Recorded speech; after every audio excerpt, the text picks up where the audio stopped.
नमस्कार, आपण पाहतात रयत संवाद न्यूज चॅनल। जिल्हा परिषद प्राथमिक मराठी शाळा दुधनी येथे सेवानिवृत्ती व विद्यार्थ्यांचा भावनिक निरोप समारंभ संपन्न।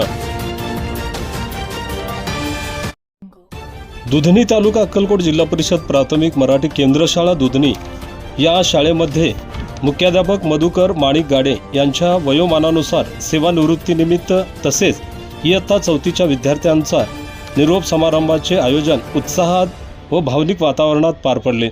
या कार्यक्रमाच्या प्रारंभी मणिप्र श्री शांतलिंगेश्वर महास्वामी यांच्या व मान्यवरांच्या हस्ते दीप प्रज्वलन करून कार्यक्रमाची सुरुवात करण्यात आली। दीर्घ शैक्षणिक सेवेतून अनेक विद्यार्थ्यांचे भविष्य घडवणारे मधुकर गाडे यांच्या सेवापूर्ती सन्मान गौरव करण्यात आले।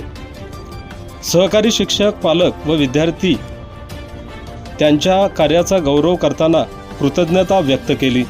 यावेळी इयत्ता 4च्या विद्यार्थ्यांनी आपल्या गुरुजनांप्रती कृतज्ञता व्यक्त करताना भावनिक मनोगत व्यक्त केले। विद्यार्थ्यांनी गाणी, कविता व आठवणींमधून आपल्या शाळेतील सुंदर क्षण उजळून टाकले।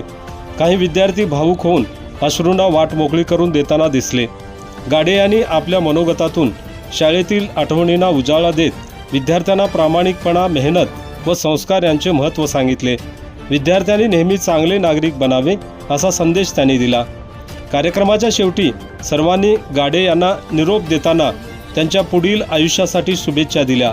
तसेच विद्यार्थ्यांना उज्ज्वल भविष्यासाठी शुभेच्छा व्यक्त करण्यात आला। यावेळी व्यासपीठावर शांतलिंगेश्वर महास्वामीजी यांचे अध्यक्षस्थान लाभले, तर केंद्रप्रमुख महेश गायकवाड, दुधनी केंद्रातील सर्व शाळेचे मुख्याध्यापक, शिक्षक, पालक, शाळा व्यवस्थापन समिती, अनेक मान्यवर उपस्थित होते।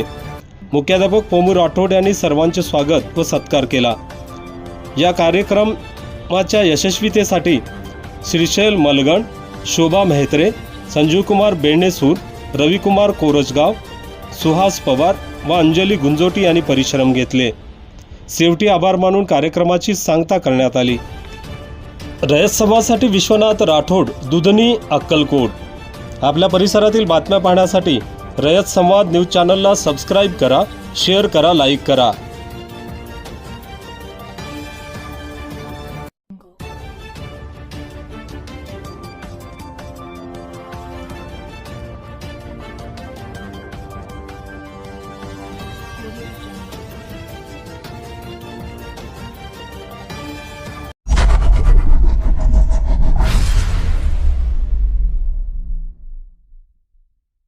अशाच नवनवीन घडामोडींसाठी रयत संवाद न्यूज चॅनलला लाईक करा, शेअर करा आणि सबस्क्राईब करायला विसरू नका।